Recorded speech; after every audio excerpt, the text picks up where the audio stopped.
प्रश्नोपनिषद। प्रश्नोपनिषद अथर्ववेदीय शाखा के अंतर्गत एक उपनिषद है। यह उपनिषद संस्कृत भाषा में लिखित है। इसके रचयिता वैदिक काल के ऋषियों को माना जाता है, परंतु मुख्यतः वेदव्यास जी को कई उपनिषदों का लेखक माना जाता है। इस उपनिषद के प्रवक्ता आचार्य पिप्पलाद थे, जो कदाचित पीपल के गोदे खाकर जीते थे। प्रश्नोपनिषद को 6 भाग में बांटा गया है। भारद्वाजनंदन सुकेशा, शिबिकुमार सत्यकाम, गर्गगोत्र में उत्पन्न हुआ सौर्याणी यानी सूर्य का पोता, अश्वल कुमार कौसल्य, विदर्भ देशीय भार्गव और कत्य के पोते का पुत्र कबंधी। ये अपर ब्रह्मा की उपासना करने वाले और तदनुकूल अनुष्ठान में तत्पर 6 ऋषिगण परब्रह्म के जिज्ञासु होकर भगवान पिप्पलाद के पास यह सोचकर कि हमें उसके विषय में सब कुछ बतला देंगे, हाथ में समिधा लेकर गए। कहते हैं, उस ऋषि ने उनसे कहा, तपस्या, ब्रह्मचर्य और श्रद्धा से युक्त होकर 1 वर्ष और निवास करो, फिर अपने इच्छानुसार प्रश्न करना। यदि मैं जानता होऊंगा तो तुम्हें सब बतला दूंगा। 1 वर्ष गुरुकुलवास करने के पश्चात कात्यायन कबंधी ने गुरुजी के पास जाकर पूछा, भगवन, यह सारी प्रजा किससे उत्पन्न होती है? उससे उस पिप्पलाद मुनि ने कहा, प्रसिद्ध है कि प्रजा उत्पन्न करने की इच्छा वाले प्रजापति ने तप किया। उसने ताप करके रई और प्राण यह जोड़ा उत्पन्न किया और सोचा, ये दोनों ही मेरी अनेक प्रकार की प्रजा उत्पन्न करेंगे। निश्चय आदित्य ही प्राण है और रई ही चंद्रमा है। यह जो कुछ स्थूल और सूक्ष्म है सब रई ही है, अतः मूर्ति ही रई है। जिस समय सूर्य उदित होकर पूर्व दिशा में प्रवेश करता है तो उसके द्वारा वह पूर्व दिशा के प्राणों को अपनी किरणों में धारण करता है।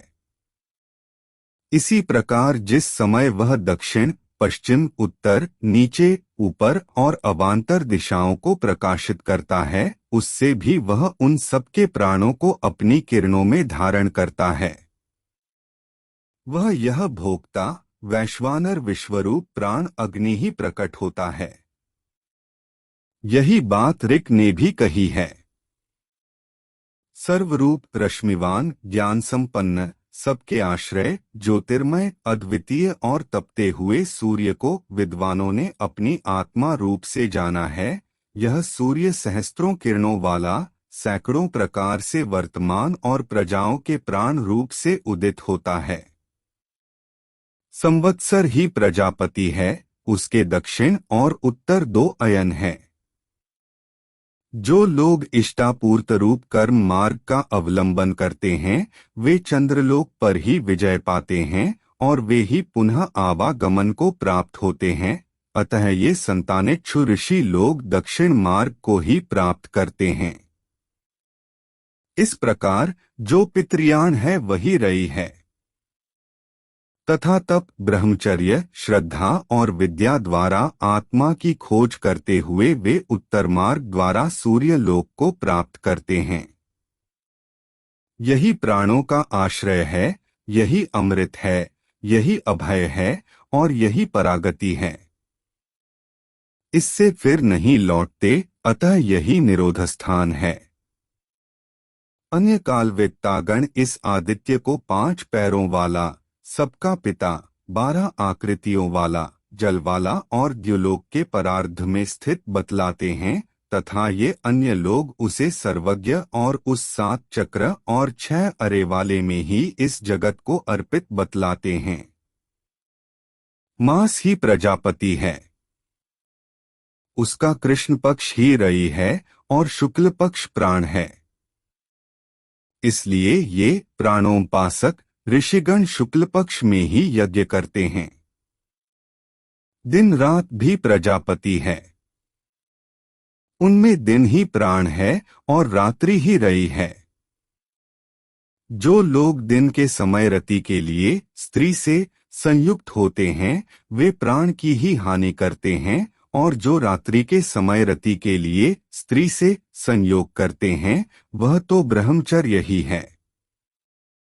अन्न ही प्रजापति है, उसी से वह वीर्य होता है और उस वीर्य ही से यह संपूर्ण प्रजा उत्पन्न होती है। इस प्रकार जो भी उस प्रजापति व्रत का आचरण करते हैं वे कन्या पुत्र रूप जोड़ा को उत्पन्न करते हैं, जिनमें कि तप और ब्रह्मचर्य है तथा जिनमें सत्य स्थित है उन्हीं को यह ब्रह्मलोक प्राप्त होता है। जिनमें कुटिलता, झूठ और कपट नहीं है उन्हें यह विशुद्ध ब्रह्मलोक प्राप्त होता है।